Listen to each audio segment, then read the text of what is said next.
いクソはね目に見えない幻想愛あるなら全てさらけ出して愛してると胸に刻み込んで捧げれば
Kanpai guys, I'm just drinking some coffee to get that caffeine in my system to hype me up so I can hype you up for one of Japan's best fucking bands. I am of course talking about BAND-MAID. Before we get down to the who, what, where, why, how and whens of BAND-MAID, I'm just going to introduce them to you. So without further ado and in no particular order, we got Saiki Atsumi on lead vocals. Now, I'm going to keep it short and sweet and I'm just going to say she's fucking insane. She's amazing. Just trust me on this, alright? Just listen to BAND-MAID. Okay, Akane Hirose on drums, and she fucking rocks the shit out of the drums. You probably saw in the opening some of the songs that I put up had her just doing drum rolls, and they're in every single song. So if you're a fan of drums, BAND-MAID for you, definitely. Kanami Tono on lead guitar. Again, she's just fucking quality. They all are. Like, I don't need to do that much description because they're all just amazing at what they do. But she's just like the queen of the guitars and she fucking rocks. So that's all you need to know. Next up is Miki Kobato, my favourite member of BAND-MAID. She provides BAND-MAID with rhythm guitar and backing vocals. She also provides something else to the band, which we'll get onto later. So stay tuned for that bad boy. And Misa, I don't actually know her last name. According to Wikipedia, her name's just Misa, and she's kind of known as like the assassin of the group. She likes whiskey. I don't really know a lot about her. She's very mysterious. I do know that she rocks the fuck out of the bass guitar. Again, if you like bass, BAND-MAID for you. If you like music, this is your BAND-MAID. Right, enough of the introductions. Let's get down to it. Here are Ichini Sanshi Go reasons why you should listen to BAND-MAID. I mean, that's all I need to say. You've listened to the songs at the start. In a time where bands are experimenting, there's probably a genre out there now that's like emo, metal, fusion, core, punk rock or something. BAND-MAID are just pure fucking rock. If you like the rock of old, these will provide that rock for you. There's no crazy elements to them. It's just pure rock in its finest. And if you see my reactions, you'll realise that every song they do is surprisingly good. I mean, it's not even surprising. I'm surprised that each song is good in that I kind of expect them to do a bad song every now and then because they're like human, and every band kind of does a bad song. Not them. Made in Japan. You liked that one, didn't ya? Yeah. Actually, I didn't make that myself. That's the name of their album, so I stole it from them. Cheers, BAND-MAID. But yeah, the band formed in 2013 when Miku, who was working in a maid cafe at the time, wanted to use the image of maids but fuse it with rock.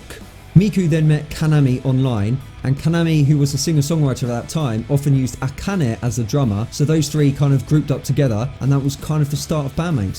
Akane then recommended Misa, who then joined to make it 4, and then in July they had their first gig with Miku as lead vocals. However, the band then decided that they wanted a proper lead vocalist, so after a few auditions they recruited Saiki. I believe they've gone through a couple of image changes, kind of like Baby Metal, in that they've updated their image, not to make it look sexier or anything, but just to streamline it, make it a bit more cooler. There's nothing really about the MAID outfits that takes away from the rock music, so if you're thinking, like me before I listen to them, this is kind of Japanese gimmicky bands, they're just like kind of wearing MAID outfits to get attention. Nah, this will be one of the best bands you listen to.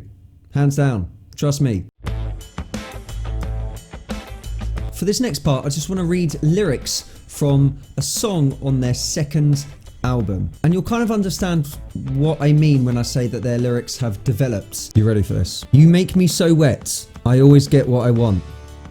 I've been waiting for you in the cave. You say I've been so bad. Maybe I should spank you, baby. Anyway, you're gonna be my slave. I know you're a leg man. How do you know that? You look so dumb right now. You can only wait with Ernest. You should stay in the cage. This relationship never change. Always watching you like a scientist. Anyway, you get the idea. Those lyrics are not the greatest. Now, in all fairness, BAND-MAID collaborated with a lot of people for their first 2 albums. So one of the main lyricists for this song was Akihito Tokunaga, a man. I mean, let's just take a trip down memory lane, shall we? Maybe I should spank you, baby. Anyway, you're gonna be my slave. With lyrics like that, no wonder they sacked him off and started writing lyrics all by themselves. So from the third album, I believe that Miku primarily wrote all the lyrics by herself, with Saiki and other members chipping in here and there. So to summarise, first 2 albums written by creepy weird guys, albums after that written by BAND-MAID. I can attest to this 100% because I saw them live here in Japan, here in Hokkaido, here in Sapporo, literally 15 minutes from where I live. It was absolutely insane. And the best thing about Japanese live performances is that you're not allowed to use your phone. So people just focus on the music and just enjoy it for what it is. There's no just holding your phone up like that or holding it like that and kind of looking on the screen at the band, even though the band are right in front of you. No, in Japan, it's just enjoy the music for what it is. And it was like 2 hours, man. It was a long gig. So yeah, I think they literally played 5 songs in a row at the start without break. Hit after hit after hit after hit after hit. And it was amazing. So going back to my earlier point, Miku has this thing where she kind of just interacts with the crowd, gives the rest of the band time to relax, drink whiskey, and seeing it live for the first time, it was kind of cute actually, even though I understood like 70% of it because it's all in Japanese obviously. But yeah, it was good. And then kind of like Misa runs on and she's got like a whiskey and then she's like, whiskey nonderu no? The other members come on and they're all drinking. Cute Japanese girls that can play amazing music and like to drink. Thumbs up from me. Yeah, the members are always active online. Like if you go on Twitter, they're talking to fans or updating things like every single day. There's 5 of them and they're all active. So whoever your favorite member is, which is probably all of them, you can talk to them. Sometimes they post in English because they're getting famous around the world now, so they're trying to like broaden their English ability. But they're just so friendly, so nice. They're asking for like anime recommendations, manga recommendations. They're talking about what they're doing in their daily lives. They're posting pictures together in the studio. They do a lot of videos of them in the studio. And recently they uploaded a cover of them doing Duality by Slipknot, which was fucking quality. So go check that out. Often at times you feel a bit distant from bands that you love, but not with BAND-MAID. I feel that they're genuinely like happy that you're their fan, and it's not fan sabisu as they call in Japan, which is literally the band members being fake towards their fans because they don't want to lose them and they want more money. I genuinely feel that BAND-MAID are interested in their fans. So hopefully those 5 reasons have given you food for thought. That thought being that you need to listen to them right now. So yeah, if you like this video, give us a like, share the video to mates that you probably want to introduce BAND-MAID to, because the more BAND-MAID fans that are out there, the better. So yeah, cheers for tuning in guys, leave a comment and sayonara.